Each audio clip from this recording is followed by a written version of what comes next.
Saludos cordiales para todos y todas. Bienvenidos y bienvenidas a nuestro tercer encuentro donde vamos a desarrollar el contenido programático de la unidad 3 que hemos titulado La subsunción analógica de los principios de la ética en el campo práctico de la investigación penal comparada. Si llevamos el hilo de las dos clases anteriores, nos encontramos ahora con la gran pregunta: ¿cómo es posible esa relación entre la ética y la investigación penal comparada, la ética y el derecho, la ética y la educación o la pedagogía, la ética y la medicina, y así sucesivamente? Vamos a tratar en este tercer encuentro de explicar brevemente en qué consiste esto. Igualmente, los textos citados ya están en la plataforma. Los que voy a citar están en la plataforma para que ustedes tengan acceso a ellos. Quiero en primer lugar entonces partir del hecho importante de que la ética posee una dimensión práctica y una dimensión teórica. Es práctica y teórica a la vez, pero en primer lugar es una práctica. Es una práctica que se expresa en la acción individual o colectiva o singular y colectiva. Y esta práctica se afirma o busca reafirmar la vida, toda forma de vida, y de manera particular la vida humana. Cuando decimos que la ética es una teoría, pero no de cualquier naturaleza o tema, el tema fundamental de la ética es la implantación primera del ser humano en el mundo. Desde nuestro primer encuentro, la aparición de la ética en el cosmos, el ser humano en el cosmos como único ser ético, la presencia del ser humano en el cosmos circundante en relación con otros y otras en comunidad, en la realidad vivida a través de la cultura, la política, la educación y en general en las prácticas cotidianas de la existencia humana. La ética es una teoría o reflexión de la acción concreta que se encuentra siempre presente, pero muchas veces pasa desapercibida por encontrarse por debajo de todo lo que se vive habitualmente. Esto lo dice Enrique Dussel en las 14 tesis de ética. Por lo general no la vemos, nos pasa de lado. Creemos que la ética es una cosa en un ámbito específico. Lévinas también reflexiona esto en la fenomenología del rostro. Hace una crítica intrasistémica cuando descubre en el rostro, en la fenomenología del rostro, la presencia del otro. De tal manera que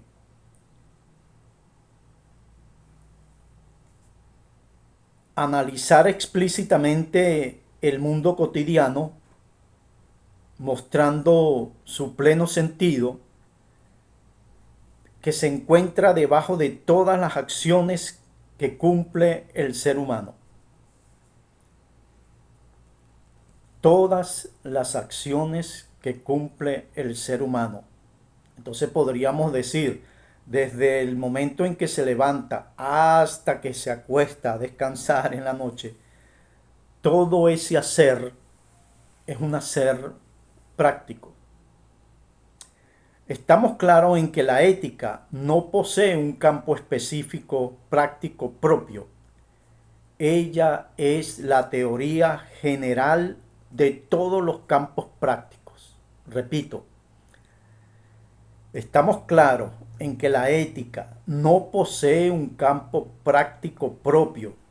Ella es la teoría general de todos los campos prácticos.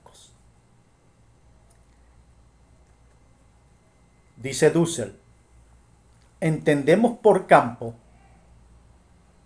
una totalidad de sentido por el que el ser humano recorta la infinita complejidad del mundo cotidiano. Fin de la cita. Entonces, ese campo,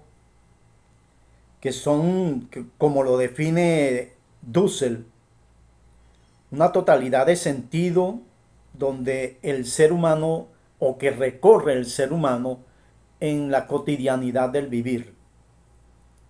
Cada campo posee su temática, su marco histórico, jurídico y su juego de lenguaje, como expresara Ludwig Wittgenstein, sus instituciones, sus luchas. Por lo tanto, hay tantos campos como tipos de actividades humanas. La ética no se queda en alguno de esos campos porque ella no posee un campo particular propio. Ella está en todos los marcos o en el marco jurídico de todos los campos por donde nosotros atravesamos, pasamos. Un ejemplo, nosotros en la mañana al levantarnos estamos en el campo familiar, en el hogar, en el campo de la familia. Salimos del campo de la familia, nos vamos a la calle y entramos en el campo social, de las relaciones sociales. Si nos vamos a la universidad a trabajar, entramos entonces en el subcampo de la educación universitaria. Si salimos de la universidad y nos vamos al médico porque tenemos una cita, entonces entramos al campo de la salud. Y así sucesivamente. Entonces, en el día atravesamos tantos campos posibles como acciones humanas realizamos. Y cada campo posee su propia estructura, su propio lenguaje, su propia historia, sus propios códigos, sus propios principios, su propia normativa. Es decir, es una normativa moral en cada campo práctico. Entonces, no hay campo económico, educativo, medicina, política, cultura, derechos, investigación penal comparada sin normatividad. Una normatividad que asuma la ética. No hay ética por un lado y campo de acción por otro. Lo que hay es ética general que proporciona los principios éticos analógicamente semejante al de los campos prácticos. Si el campo práctico de la ética coincide con el campo práctico de la enseñanza, de la educación, por ejemplo, en el principio de la vida como fundamento de la ética y la vida como fundamento de la educación, no formamos al ser humano para el trabajo. Eso es un error. Formamos al ser humano para la vida, su vida y la vida de todos aquellos con los cuales se va a identificar, se va a relacionar. En la medicina, los principios de la ética encajan en los principios de la vida, porque el juramento hipocrático sostiene que la vida, salvar la vida, es el fundamento, lo principal. Curar, sanar la vida del ser humano está primero. Y así en cada campo, los principios de acción en cada campo. Entonces, los principios éticos son subsumidos, metidos dentro, incorporados, asumidos por los campos prácticos. Lo que es un principio general ético, abstracto, se concreta, se especifica, deviene en un principio económico, político, pedagógico, en la investigación penal comparada. Podemos preguntarnos entonces, ¿cómo un principio ético se transforma en un principio normativo en un campo práctico? Los principios prácticos generales son éticos. Los principios prácticos de cada campo son normativos. Los principios éticos son generales, abstractos, analíticos, mientras que los principios de cada campo son específicos, ¿sí?, más concretos. En otras palabras, la práctica es lo fundante, lo que funda. La práctica es lo fundante, mientras que la teoría es lo fundado. La práctica funda la teoría. Normalmente escuchamos que es la teoría la que funda la práctica. Y no, es la práctica la que funda la teoría. La práctica, la teoría vendría a ser lo fundado y la práctica lo que funda. Entonces, lo primero es la teoría y luego la práctica. En cuanto al significado de la teoría,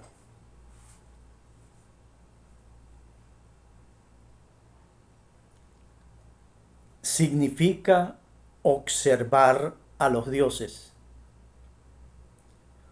Teo, Dios, ría, observar, mirar a los dioses. Podríamos decir que teoría es observar la práctica. La teoría observa la práctica. Es una reflexión interpretativa, hermenéutica de la acción humana. Entonces, como teoría que funda la práctica, ¿sí?, o la práctica que funda la teoría. Entonces, es la práctica, la acción humana, lo que determina el pensar. ¿Sí?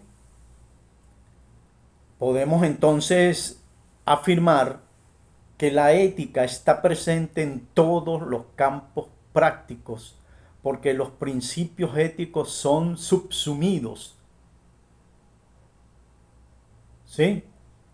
Son subsumidos por la normatividad general, moral de los campos prácticos. Entonces, no hay, repito, nuestro accionar es un accionar que se desarrolla, que transita, que camina, que se desarrolla en los campos prácticos en los que nosotros desempeñamos funciones o atravesamos por circunstancias o por cualquier otra necesidad. Entonces se subsumen, se coimplican, ¿sí? Son metidos uno en el otro. Y hay una coincidencia de los principios y ahí es donde aparece, se manifiesta la ética en el servicio del otro y para el otro. Por eso es que la ética es un accionar, es un hacer cotidiano que se expresa necesariamente en el otro, en la otra. Bueno, esperamos entonces este tercer encuentro, con este tercer gran objetivo de nuestro seminario Ética y Moral en la Investigación Penal Comparada, ir cubriendo las expectativas y bueno, ya con actividades asignadas para ir corrigiendo y ir cumpliendo con el proceso de formación y de evaluación. De momento me despido gratamente de ustedes hasta el próximo encuentro. Muchas gracias.